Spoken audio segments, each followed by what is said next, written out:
अब तक तो उनको शूद्र समझ में नहीं आता था।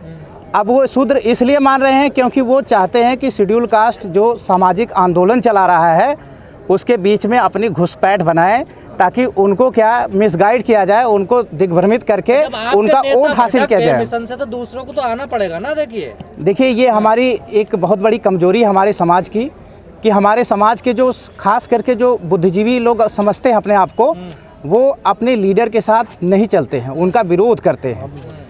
अगर हम ये विरोध करना छोड़ दें और बाबा साहब की बात को मान लें कि बाबा साहब ने जो हमें रास्ता बताया 1948 में लखनऊ में, कि organise under one leader, one party and one programme, अगर हम अपने एक लीडर पे विश्वास करें, जो हम लोग हर सम्मेलन में बाबा साहब का जो बताया हुआ स्लोगन है, एजुकेट, एजिटेट, ऑर्गेनाइज, शिक्षित बनो, संगठित बनो, संघर्ष करो, उसके अलावा बाबा साहब ने 2 और बात कही है जो हम लोग नहीं कहते हैं। वो 5 बातें कही हैं। क्या? Educate, agitate, organise, have faith and have patience.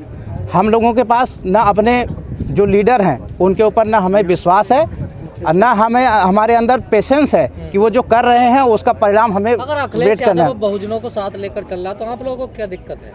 हमें कोई दिक्कत नहीं है। बहुजनों को अगर साथ लेके चल रहा है तो बहुजनों को डिवाइड करने की पॉलिसी ना करे। कि मनुवादियों को संविधान से खतरा नहीं है, मनुवादियों को खतरा संविधान में बाबा साहब का जो नाम जुड़ा है उससे है। बहुजनों को साथ लेके चलने का मतलब है बहुजनों को यूनाइट करना, एकत्रित करना, और एकत्रित करने के लिए बहुजन समाज आंदोलन, जिसकी स्वाभाविक परिणति बहुजन समाज पार्टी है। अगर आप बहुजनों को एकत्रित करना चाह रहे हैं तो बहुजनों का जो आज राष्ट्रीय प्लेटफॉर्म है, जो उस पर आप एकत्रित करिए। अगर आपका मकसद एकत्रित करना है, बहुजनों को मजबूत करना है, तो सिर्फ अपने हाथी नहीं गणेश है, हाथी नहीं गणेश है, ऐसा कभी नहीं कहा है। बहुजन समाज के जो विरोधी लोग हैं वो ये बात इसलिए कहते हैं ताकि बहुजन समाज के लोगों में भटकाव पैदा किया जा सके। इसलिए हमें ये बात समझनी चाहिए कि क्या हाथी गणेश बन सकता है? क्या बाबा साहब की विचार, क्या ये जो मानवतावादी विचार है, क्या वो दानवतावादी विचार बन सकता है? जो विचार है उसको आगे कैसे हमें बढ़ाना है, तो वो उसकी एक स्वाभाविक परिणति है कि हम लोगों ने जो न्याय पसंद ब्राह्मण क्षत्रिय बनिए हैं, हमने उनको तरजीह दी है कि वो लोग भी इस मानवतावादी मिशन में अपना योगदान दे सकें। तो ये हाथी और गणेश नाम का कोई शख्स नहीं है। ये तो आपकी ख़त्म हो रही है ना, अब क्या है ऑप्शन आपका? देखिए, पार्टी कल तक आप जिसको ख़त्म कह रहे हैं, ये हो सकता है अगले इलेक्शन में। आपको पता है कि थर्ड फ्रंट के लोग बहुत छटपटा रहे हैं कि थर्ड फ्रंट में नेता कौन हो। बहुत लोग कोशिश कर रहे हैं कि बीजेपी को कैसे सत्ता में हटाएं, लेकिन सबको पता है कि जब तक बहन जी को लीडर नहीं माना जाएगा तब तक भारतीय जनता पार्टी को इस देश में हटाना मुश्किल है। ऐसा है, आरोप तो कोई भी लगा सकता है। अगर वो एजेंट होती तो पंडित अटल बिहारी की सरकार 1 वोट से नहीं गिराती। अगर वो एजेंट होती तो जो उन्होंने बीजेपी के साथ मिलकर सरकार बनाई है, उनमें वो बीजेपी की सरकार चलाने के लिए भी सहयोग करती। अगर वो एजेंट होती तो अपनी सरकार चला के बीजेपी की सरकार को रोकती नहीं। कह रहे हैं मोदी को अगर रोक सकता तो राहुल गांधी रोक सकता, और कोई नहीं। ये एक मनुवादी स्लोगन है, मनुवादी एजेंडा है। इसका सिर्फ लक्ष्य ये है कि जो माइनॉरिटी हैं, जो खास करके मुस्लिम समाज के लोग हैं, उनको बहुजन समाज बनने से उनका जो योगदान है बहुजन समाज में होना चाहिए, उससे रोका जाए। इसलिए ये लोग, ये सारा प्रोपेगेंडा जो है, जो मान्यवर साहब कहते थे, अगर हमको इनको समझना है तो सांपनाथ, नागनाथ और हरी घास के हरे सांप के रूप में हमें समझना चाहिए। एक जवाब और दे देता हूँ कि आज ये लोग जो एजेंडा चला रहे हैं कि संविधान खतरे में है, लेकिन ये नहीं बता रहे हैं कि संविधान में खतरा क्या है, कौन सी आर्टिकल पे ये लोग कुटाराघात करना चाहते हैं या कौन सा आर्टिकल बदलना चाहते हैं। तो मैं आपको बता दूं कि मनुवादियों को संविधान से खतरा नहीं है, मनुवादियों को खतरा संविधान में बाबा साहब का जो नाम जुड़ा है उससे है। जैसे जब हम डेमोक्रेसी की बात करते हैं तो अब्राहम लिंकन का कोटेशन ज़रूर याद करते हैं, वैसे ही जब भारतीय संविधान की बात होती है तो बाबा साहब का नाम उसके साथ जुड़ा हुआ है, तो बाबा साहब के बारे में भी लोग उनको याद करते हैं। और जब बाबा साहब को याद करते हैं तो इस देश का जो वास्तविक इतिहास है, जो बाबा साहब ने लिखा है, वो इतिहास लोगों के सामने आता है। तो ब्राह्मणवादी जो चोरी किए हैं इतिहास के साथ, जो समाज के साथ उन्होंने गद्दारी की है, वो गद्दारी सबके सामने आ जाती है। आजकल बड़े चिंतित हैं दलितों को लेकर मोहन भागवत। भाई, उनका चिंतित होना स्वाभाविक है, क्योंकि लोकतंत्र में वो अल्पसंख्यक हैं। और जो इस देश की संपत्ति है, जो उन लोगों ने अब तक अपने कंट्रोल में रखी है, जो जिसके वो मालिक है, डेमोक्रेसी में वो छीनी जा सकती है। क्योंकि जो बहुजन समाज के लोग हैं, अगर शासन सत्ता में हुकूमत करेंगे तो वो अपना हिस्सा तो ज़रूर लेंगे। तो इसलिए उनको, वो जानते हैं कि वो माइनॉरिटी में है, अगर वो चिंता नहीं करेंगे तो ये ज़्यादा देर तक उनका जो साम्राज्य है वो बचना नहीं है। पंडितों ने बनाई है भाई, उसमें कौन आपसे भेद कर रहा है कि नहीं चमारों ने बनाई है? ऐसा तो कोई नहीं कह रहा है कि जाति किसने बनाई है। कहते थे, अब तक उन्होंने एक्सेप्ट तो कर लिया इस बात को। देखिए भाई, उनके एक्सेप्ट, ये केवल मुंह से एक्सेप्ट करना नहीं है। अगर वो एक्सेप्ट करना है तो ज़मीनों पे, जिनकी ज़मीनें छीनी हैं उनको वापस करें, जिनकी नौकरियां छीनी हैं उनकी नौकरियां वापस करें, जिनको व्यापार से वंचित किया है उनको वापस करें। ये केवल कहने का मुद्दा नहीं है, ये करने का मुद्दा है। तो कह तो रहे जाति मुक्त भारत बनाना है। अब देखिए वो भाई, जाति का संगठन से चला के जातिवादी विचारधारा का प्रसार करके क्या जाति मुक्त भारत बनाने का सपना साकार किया जा सकता है?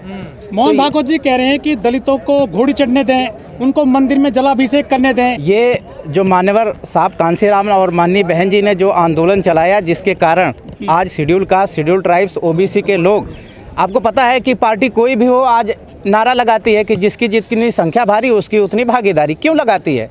क्या ये बात उनको पहले नहीं पता थी? लेकिन जब मान्यवर साहब के आंदोलन के कारण अब लोग अपना हक हुकूक मांगने लगे हैं। अब उनकी ये मजबूरी हो गई है कि आप जो बात कह रहे हैं उनको वो एफर्म करें, अपनी गलतियों को एडमिट करें, ताकि लोगों के दिलों में क्या है। नेता कौन है? मायावती है या बामिन मेश्राम है या अखिलेश यादव? देखिए, अगर लीडर की बात होगी तो उसके लिए बाबा साहब अम्बेडकर ने कुछ सिद्धांत भी बताए हैं। उसका सिद्धांत, वो अगर हम सिद्धांत को समझ लें तो हमें हर समय ये बात पता चल जाएगी कि वास्तविक लीडर कौन है। कौन है आपकी नज़र में इस समय? तो जो बाबा साहब अम्बेडकर ने बताया है और जिसको मान्यवर साहब कांसीराम ने स्थापित किया है लोगों के सामने, वो माननीय बहन जी ही बहुजनों की एकमात्र निर्विवाद लीडर हैं। बहन जी कहाँ लड़ रही हैं बहुजनों के लिए? बहन जी लड़ रही हैं। अब सवाल है, ये लाठी लेके लड़ने वाला समय है नहीं, ये विचारों की लड़ाई है। और विचार जो है आपको सड़कों पे आके दिखाने की ज़रूरत नहीं है। और बहुजन समाज के लोग इस देश में बहुजन हैं, लेकिन चूंकि विचारों के रूप में वो बहुजन नहीं है, विचारों के आधार पे वो अल्पजन बन जाते हैं। तो इसलिए जो उनकी लड़ाई है, आप नहीं है सड़क पे, आप आएंगे नहीं तो फिर लड़ाई कैसे लड़ी जाएगी? देखिए, मैं आपको एक और बात कहता हूँ कि ये जो बात है ना सड़क पे आने वाली, ये एक जो विरोधियों का एजेंडा है उसका हम लोग शिकार हो जाते हैं। हम लोग को लगता है कि सड़क पे आने से अधिकार मिल जाएंगे, ऐसा नहीं है। अधिकार अगर आपको लेना है तो आपके जो वोट है, जिसको बाबा साहब ने लड़के आपको दिया है, उसका सही इस्तेमाल करना पड़ेगा। कहाँ करना पड़ेगा? जब आपके पास राष्ट्रीय संगठन है, उस राष्ट्रीय संगठन के बैनर तले आपको करना पड़ेगा। और मैं कह रहा हूँ, जितना भी आपके खिलाफ कानून बन रहे हैं, आपको सड़क पे आने की ज़रूरत नहीं है। आप अपने लोगों के घर में जाइए और उनको बताइए कि आपके गलत वोट देने के कारण ही आपके खिलाफ कानून बन रहे हैं। अगर आप अपने समाज, बहुजन समाज और बहुजन समाज पार्टी को अगर आप अपना वोट देते हैं तो ये सारे कानून भी आपके खिलाफ। तो हिंदू बने बैठे हैं तो कहाँ वोट देंगे? आप समझ जाइए। देखिए, हिंदू होना, मुस्लिम होना, ये लोगों की व्यक्तिगत आज़ादी है, लेकिन जो राजनीतिक स्तर पे वो एक हो सकते हैं, वो उनकी उनकी जो व्यक्तिगत आज़ादी है उसको हम ज़्यादा तवज्जो ना देके, हम अगर उनकी जो चेतना है, राजनीतिक चेतना है, सामाजिक चेतना है, उस पर अगर हम तवज्जो दें तो हम समाज को सही दिशा दे सकते हैं। देखिए, समाजवादी पार्टी का जो चरित्र है वो शुरू से जातिवादी रहा है।